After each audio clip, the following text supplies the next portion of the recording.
Laurent Nunez, qui était préfet de police de Paris avant. Laurent Nunez porte plainte contre un humoriste qui accuse les forces de l'ordre d'être, je cite, Daesh avec la sécurité de l'emploi. Bon, la blague a l'air valide. Voilà, la blague Daesh avec la sécurité de l'emploi, on sent que c'est une blague. Alors la comparaison est un peu provocatrice, mais ça s'appelle l'humour en fait. Allô ? L'humoriste en question, c'est Pierre-Emmanuel Barré, bien sûr. En fait, la police et la gendarmerie, c'est Daesh avec la sécurité de l'emploi. Merci de m'avoir écouté. Pierre-Emmanuel Barré.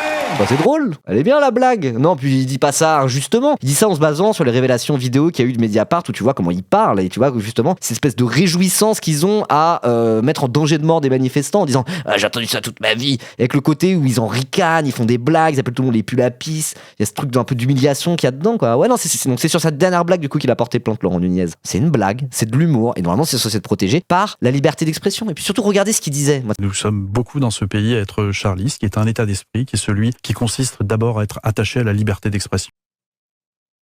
Donc il est Charlie. Le fait que ça porte plainte contre des humoristes juste parce que ça critique la police, ça montre bien qu'ils en ont rien à foutre de l'esprit Charlie, ils en ont rien à foutre de la liberté d'expression, ils en ont rien à foutre de la démocratie qui garantit que des humoristes dans ce pays peuvent faire des blagues un peu limites sur le pouvoir en place et sur les institutions de ce pays, se posant ainsi comme une forme de contre-pouvoir. Ils en ont rien à branler parce que c'est ça que c'était censé représenter à la base Charlie Hebdo. Le ministre de l'Intérieur en exercice porte plainte. C'est quel niveau de museler l'opposition ça ? Tout en se réclamant par ailleurs de la liberté d'expression quand c'est pour taper sur les musulmans. C'est honteux, c'est honteux.